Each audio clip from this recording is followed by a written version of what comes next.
requiere el software. Las preguntas van a venir del libro García, o sea, o parecidas. Así como les dije en la práctica, ¿sí? Igualito.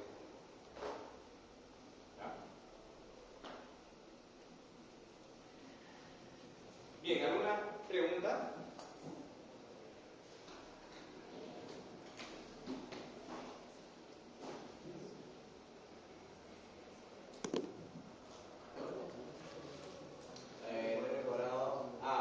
Es posible que te pida explicación, no hay problema. Sí, pero ya en la explicación clásica del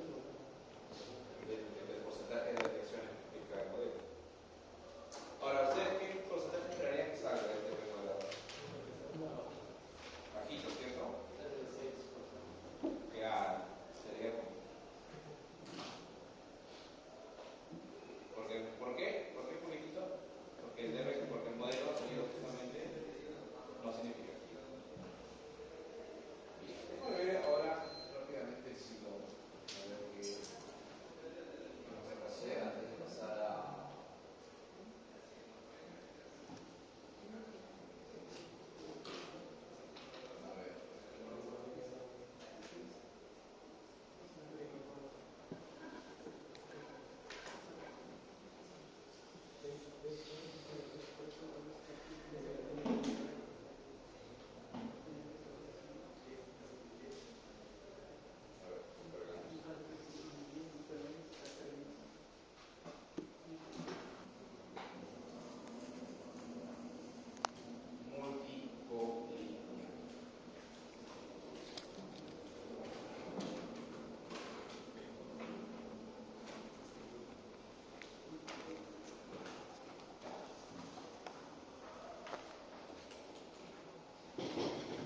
Muy bien. ¿Se acuerdan cuál era el supuesto en el modelo multivariado que hacía referencia a la multicolinaridad de esta palabra? ¿Y a qué estaba relacionado? ¿Se acuerdan? No, más que la fórmula, la intuición de lo que era la multicolinaridad. No. ¿Se acuerdan que hablábamos, es que esto lo dije en la clase virtual? Hablábamos del supuesto número 6, creo, de rango completo. ¿De acuerdo? ¿Qué era el supuesto de rango completo?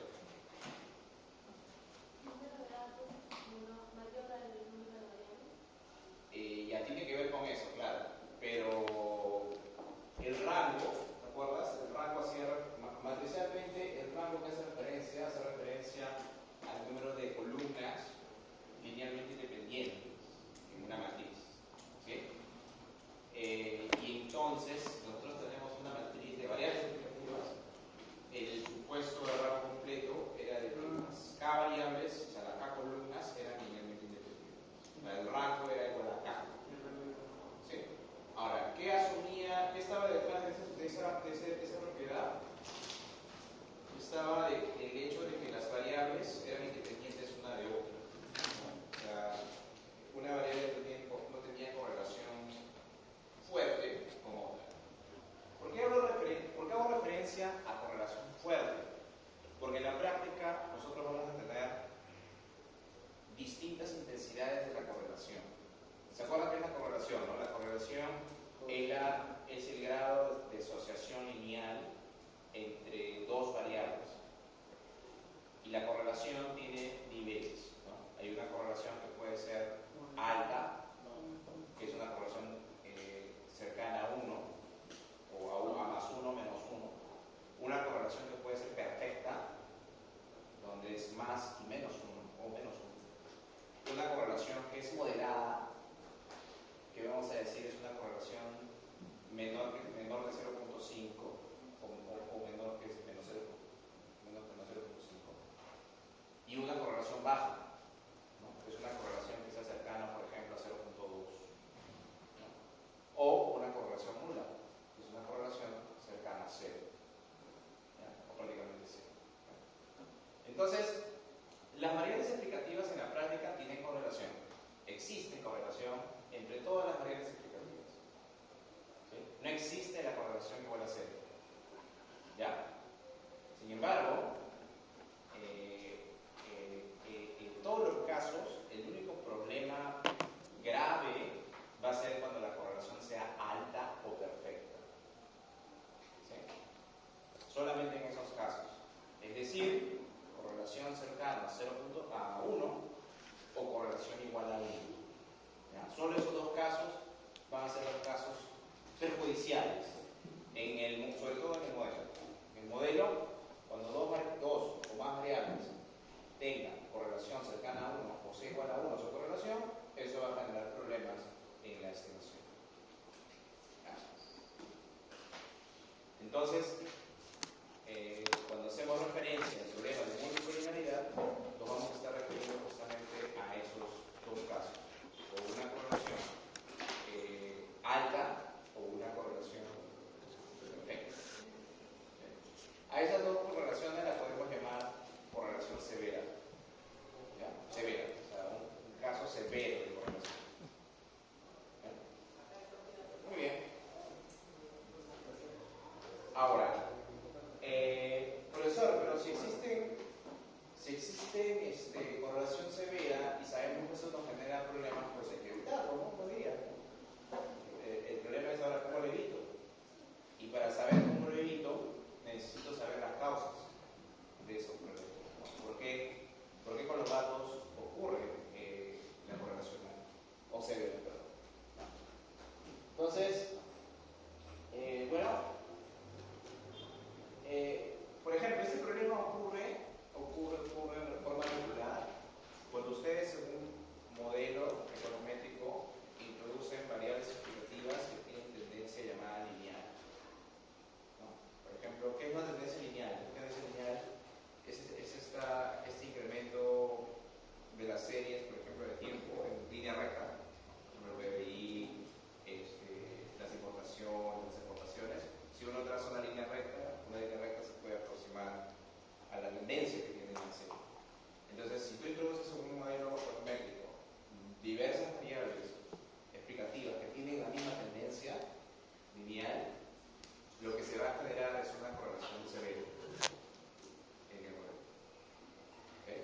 Por justamente tener esa tendencia lineal. Entonces, lo que se sugirió para evitar eso es trabajar con las variables sin tendencia, por ejemplo, ¿no? O sea, es decir, en lugar de introducirlas al modelo como tendencia, quitar la tendencia primero y luego ya tener las variables límites. O la otra forma con la que se ha tratado de solucionar esto es diferenciando la serie, ¿no? Tasas de crecimiento, por ejemplo, interanual, ¿no? Que hacen que la serie no tenga tendencia. Entonces, tú la diferencia, la tendencia desaparece. ¿Correcto?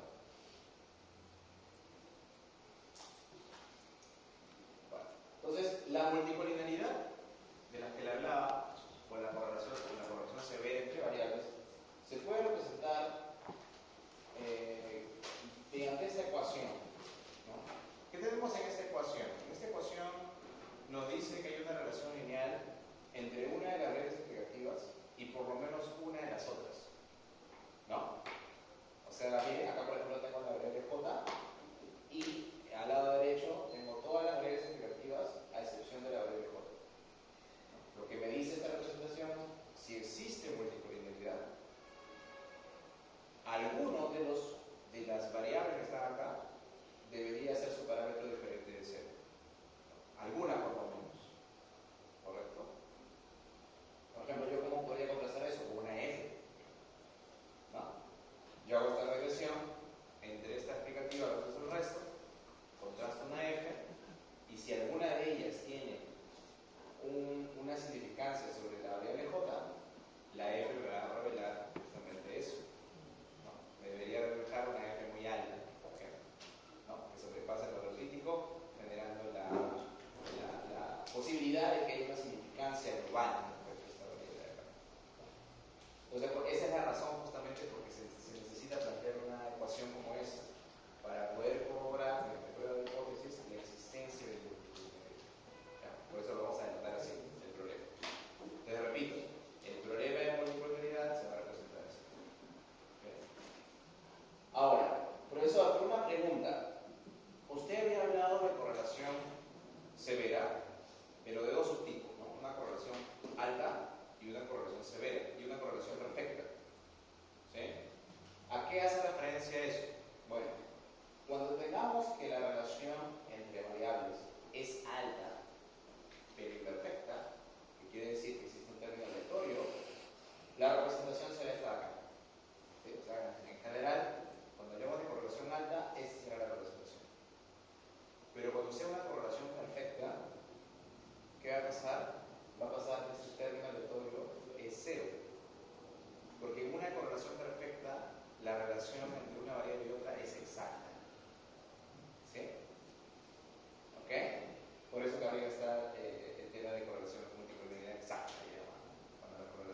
Y el utilizar una muestra muy reducida genera justamente que las variables explicativas tengan una correlación severa.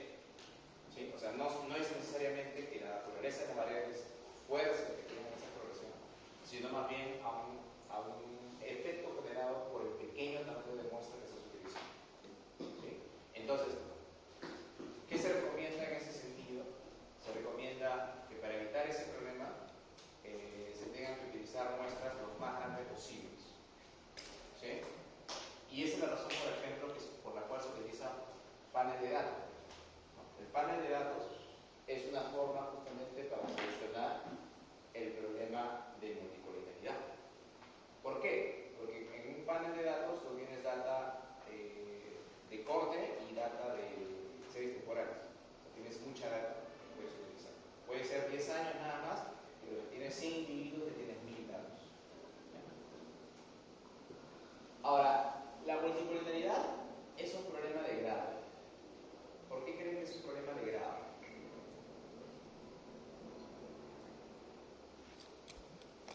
Porque se genera...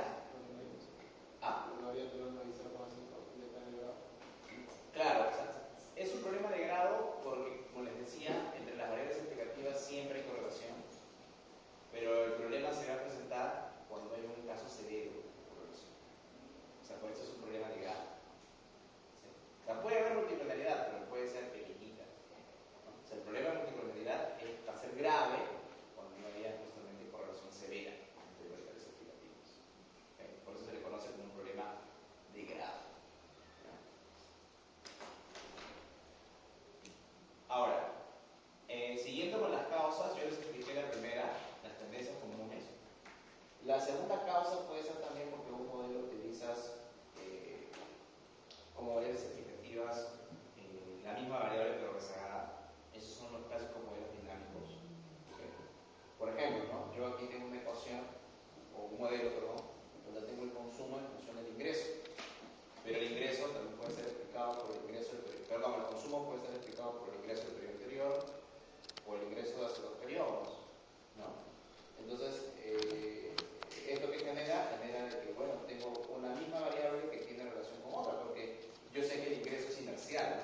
Si el ingreso del periodo anterior, hace 2 periodos, fue alto, el ingreso del siguiente periodo también lo es. O si el ingreso de hace 2 periodos fue bajo, el ingreso del periodo anterior también lo es. Entonces, naturalmente hay una correlación severa entre esas variables. ¿Ok? Aquí, por ejemplo, tenemos un gráfico. Este gráfico es cogido del libro de Juan Francisco Castro y Rivallosa. Hay un nuevo libro que aparece en escena. ¿Sí? Juan Francisco Castro y Rivallosa. Entonces, lo que tenemos aquí en el gráfico de la izquierda es un caso de colinialidad severa y lo que tenemos a la derecha es un caso de colinialidad perfecta. Miren a la izquierda, ¿no? Tenemos gráfico de conjuntos, donde el conjunto Y es el conjunto de la variable dependiente que podemos explicar, y tenemos aquí abajo, en dos conjuntos, el conjunto de las variables explicativas.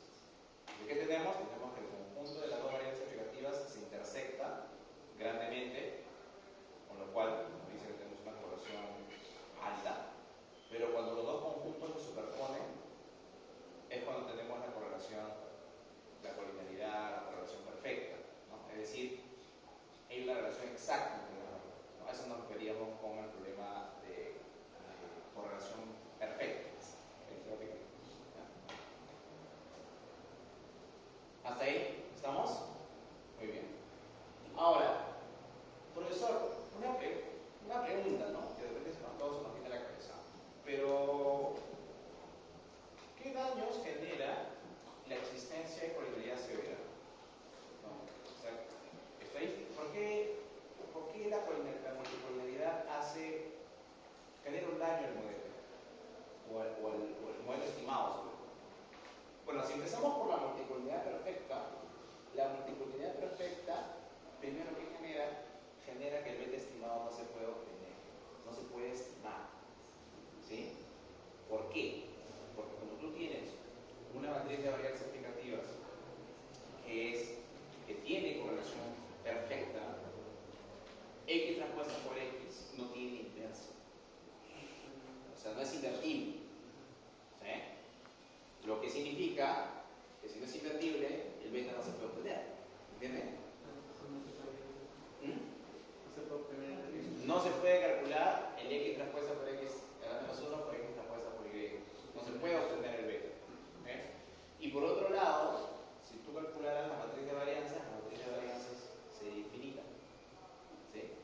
solución, una de las soluciones va a ser esa. ¿Sí? Sacar ahora el negocio. ¿Ya? Ahora, obviamente, ¿a quién sacas? ¿Y a quién dejas? A la que te aporta más. ¿No? ¿Y habrá forma de identificar a quién te aporta más? Sí. Puedes identificar, por ejemplo, si, claro, es eficiente, pero también hay algunos criterios que vamos a ver, que se llaman criterios de información, que va a permitir identificar cuál de las variables tiene que transportar más. ¿No? O también utilizando el R cuadrado ajustado.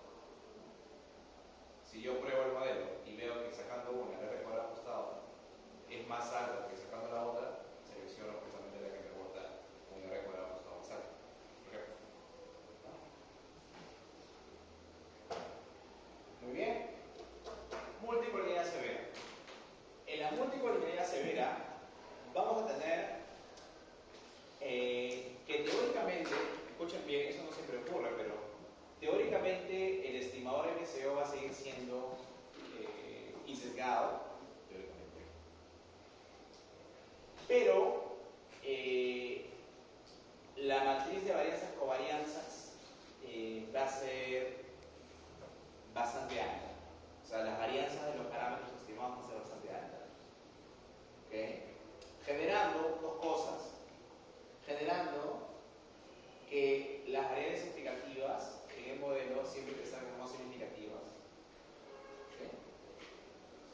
Y a pesar que el R cuadrado y el F indiquen que sí hay significancia. Prueba. ¿Sí? Está medio raro, ¿no? Repito.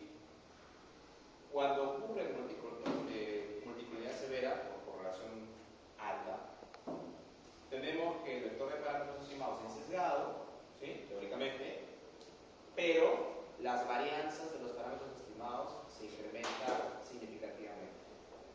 ¿Sí? Si la varianza de los parámetros estimados se incrementa significativamente, ¿qué ocurre con el test estadístico, por ejemplo?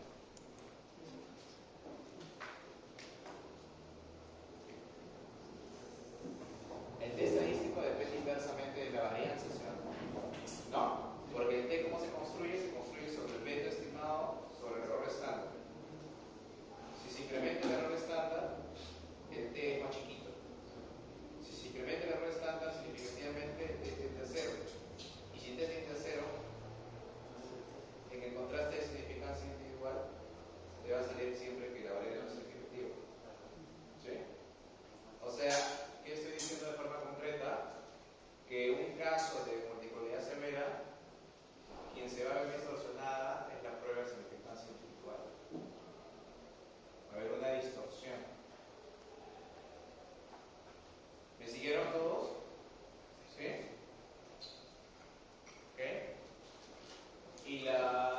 ¿Y por qué no se ve distorsionada la significancia conjunta? Porque la significancia conjunta, la significancia global, no depende del error estándar. Depende de quién? Del R cuadrado. ¿No? Y el R cuadrado, claro, el R cuadrado, mientras más variables tenga, ¿no? El R cuadrado no es el problema. Así hay algo que hace conflicto, el aporte que hacen los dos al nivel global puede ser hasta el mismo, ¿no? Entonces, el F estadístico de significancia global no se ve distorsionado. ¿Sí? Me siguen siendo muy abstracto. O sea, lo que pasa es que yo esta clase se supone que ya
estadístico, el test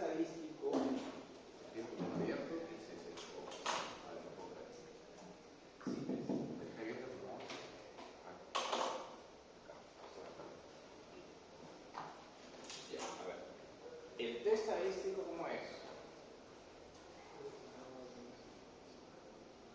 Beta estimado sobre error estándar, ¿no? Estándar de error de beta estimado, ¿cierto? Lo que les estoy diciendo es que cuando hay multicolinaridad, la varianza de los betas estimados se incrementa. Y se incrementa fuertemente, ¿eh? O sea, no es un incremento trivial, se incrementa terriblemente. Entonces, esto implícitamente, ¿qué es? Un incremento también nada trivial, ¿de quién? Del error estándar. Entonces, si el error estándar sube, ¿qué va a pasar con la T? Te baja. A tal grado de que T se va a hacer cercano a 0. ¿No?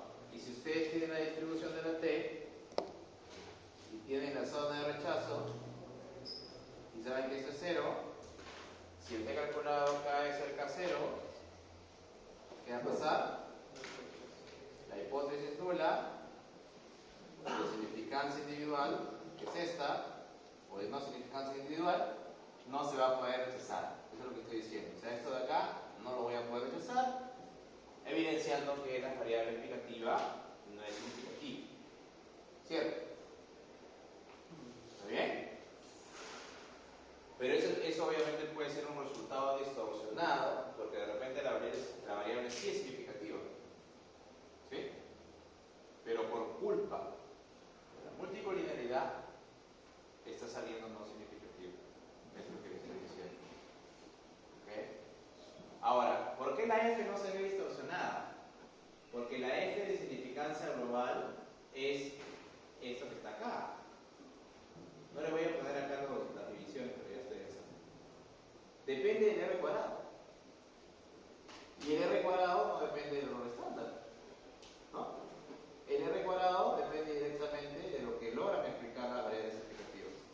Puede haber variables que se superpongan en información, pero explican lo mismo, ¿no? Por ejemplo, tenemos el ejemplo de los conjuntos, ¿no? Si vemos los conjuntos acá, el R cuadrado con uno u otro va a ser casi lo mismo. O sea, solamente me interesa ver, el R cuadrado sería como aplicar esta porción, ¿no? Esto explicaría con un caso de correlación perfecta y con un caso de correlación imperfecta sería esto, ¿no? Esta parte del conjunto. El R cuadrado no se ha afectado. ¿Sí? Y por lo tanto, el estadístico de significancia global no lo está. ¿Sí? ¿Ahora sí? Entonces, profesor, ¿por qué me dice todo esto? Mira, y acá, chicos y chicas, voy a hacer la analogía del médico.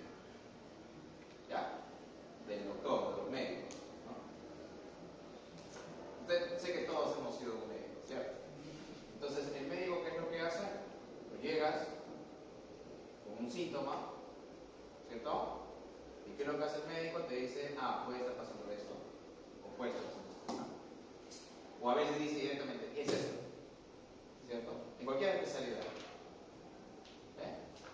¿Cómo lo deduce? A través de los síntomas. Entonces, en el modelo econométrico, los síntomas de la multicolinaridad son estos dos. F, conjunto, significancia individual, no significativa.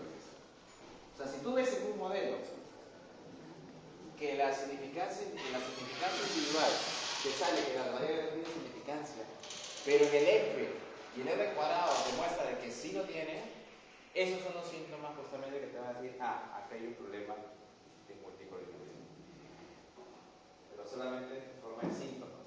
Porque ¿qué hace el doctor cuando hace los síntomas? O cuando no está seguro, manda a hacer un examen, un análisis, ¿correcto? Para poder, con una probabilidad de, ¿no?, decirte si tienes eso o no tienes otro. ¿Okay? Y eso acá también nosotros vamos a tener que hacer diagnósticos de multicollinealidad. Y allí, justamente en la parte del diagnóstico, nosotros vamos a utilizar la inferencia. Vamos a utilizar lo que vamos a denominar los test de detección. ¿Sí? Los test de detección.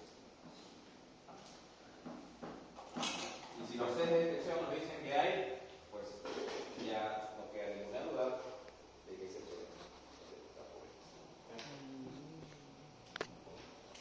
¿Ok? Acá tenemos el gráfico y acá arribita también tenemos, hay una fórmula que está ahí, que es la fórmula de la varianza de un estimador. Ahorita la voy a desarrollar acá, para que se entienda.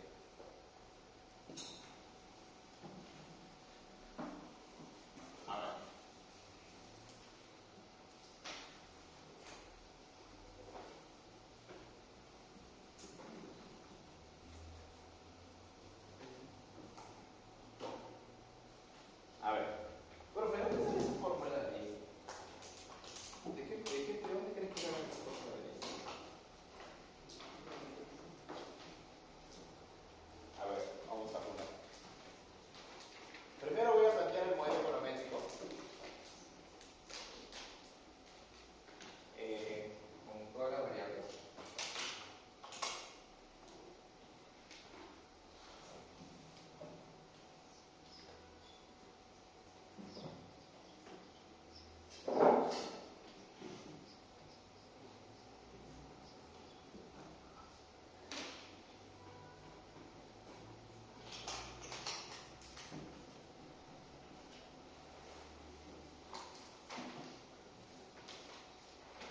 El modelo econométrico, ¿ok? Y voy a plantear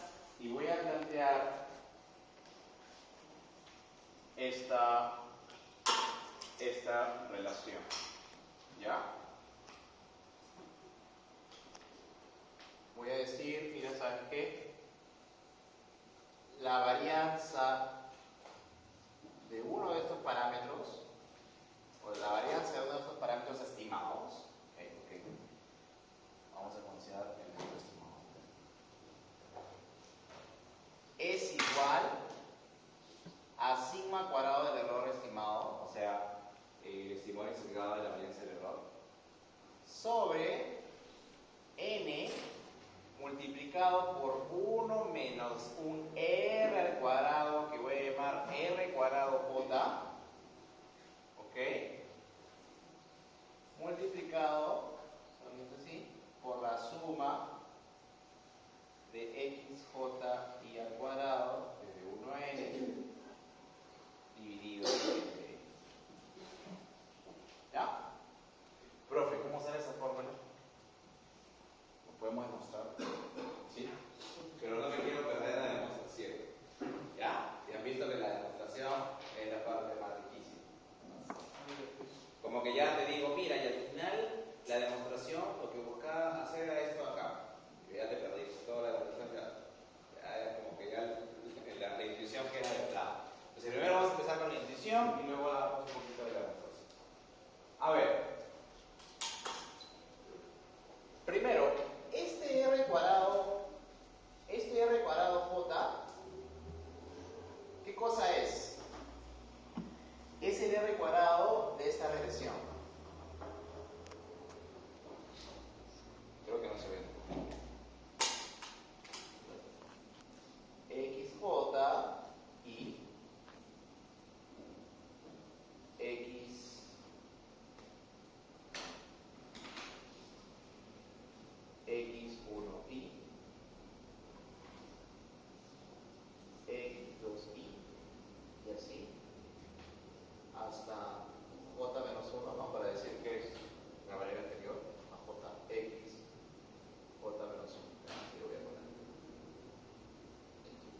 la variable J. ¿De acuerdo? La que vimos en la PPT.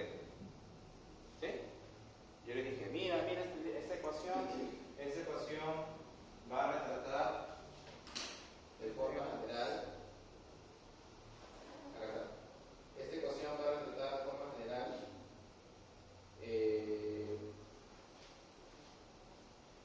la presencia de múltiples elementos. ¿De acuerdo? Muy bien. ¿Hasta ahí? ¿Todos? Sí. Entonces, el R cuadrado J que tú ves aquí es el R cuadrado de qué regresión? ¿De esta acá? ¿O de esta acá? De esta acá. El R cuadrado J es el R cuadrado de toda esta regresión de acá. ¿Ya? ¿Ok? O sea, el R cuadrado J es el este de acá. Muy bien. Entonces ahí viene justamente el pequeño truco. O sea, lo que te da la forma. El truco es el siguiente.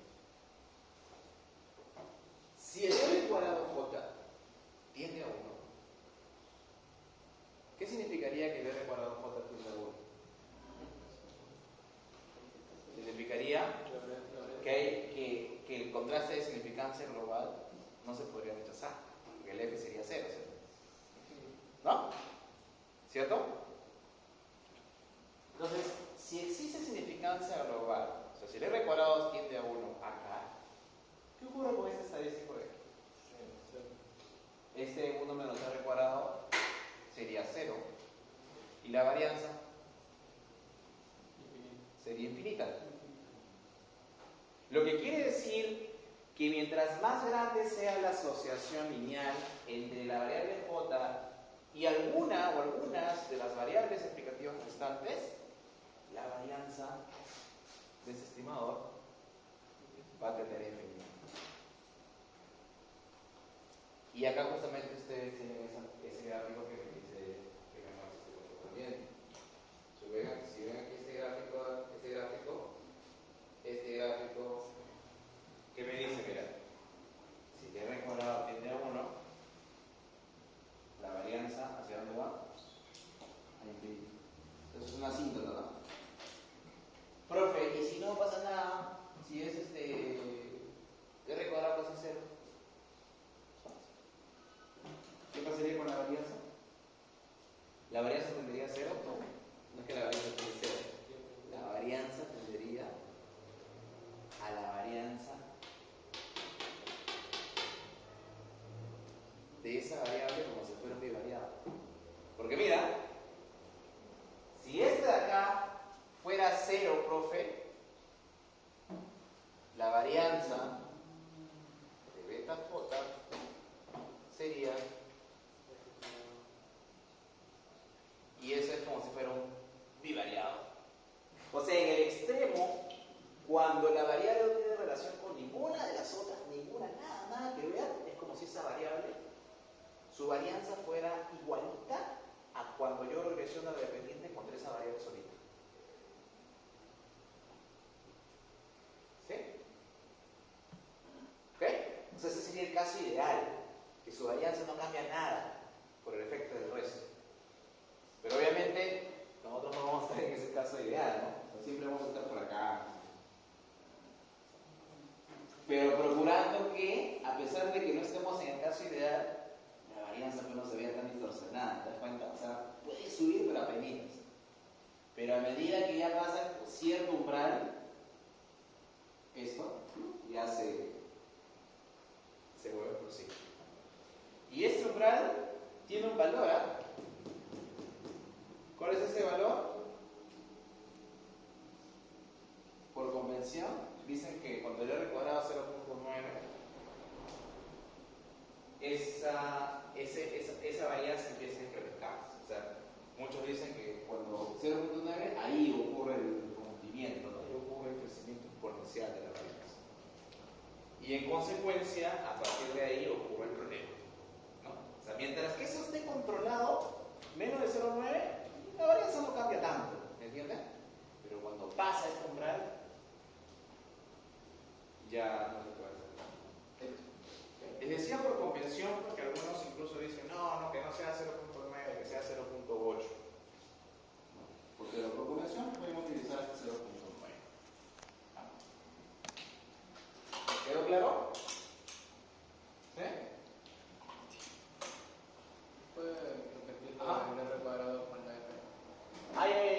pasa es que el F, ¿cómo se calcula?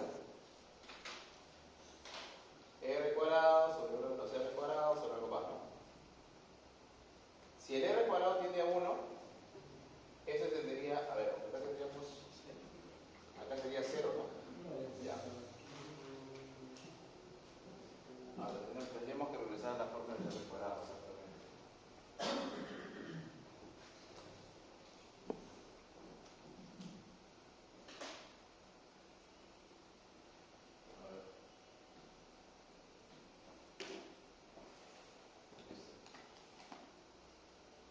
A ver, si el R cuadrado tiende a, vamos a decir que tiende a 1, no que es 1, ¿ok? Si esto tiende a 1,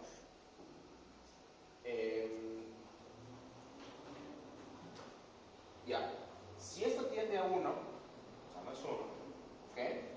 Lo que va a pasar es que esto va a tender a 0 y esto va a tender hacia dónde? Hacia el infinito, ¿cierto? O sea, te va a salir como que nunca se va a poder rechazar la significancia global, ¿no? Por eso que yo decía, cuando el R cuadrado se cercano a 1, eso va a generar como que si yo hago el contraste de significancia global aquí, ese contraste no se va a rechazar, ¿okay? O se va a rechazar, pero el contraste de no significancia global se va a rechazar.